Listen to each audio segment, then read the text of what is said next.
Buddy's well trained. He's been temperament tested. He's chipped. He's neutered.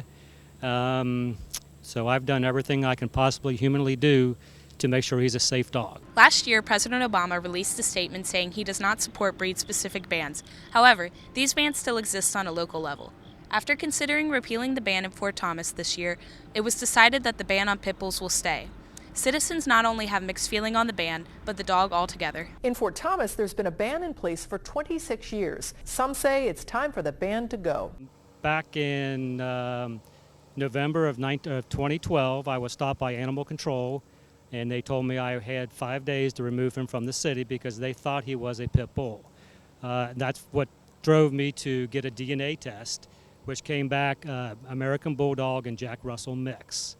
And then April of this year, I was stopped by a city policewoman at the dog park, and she told me I needed to leave because that breed of dog was not allowed in the dog park or in the city. So I told her the story about the DNA test and the results, and I had no more problems. The current ban, I don't think, if you own a pit bull in Fort Thomas, you would have to be concerned because it's banned. I mean, the city would have a right under this ordinance to come and take your family dog away, no matter how docile it was, no matter how long it had been part of your family, and regardless of having any problems. Our ordinance bans it. If you are a good dog owner and you take care of your dog and you train your dog, then you shouldn't have any problems no matter the breed of your dog. I think it's just not fair to group in all pit bulls under all violent dogs.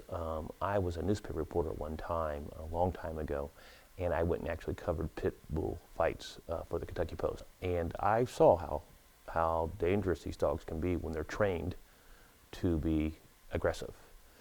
So any dog can be trained to be an aggressive dog, and these dogs were trained to fight. The capability to cause injury is far greater than any other domestic dog that I know of, even though the instances that happens are minute.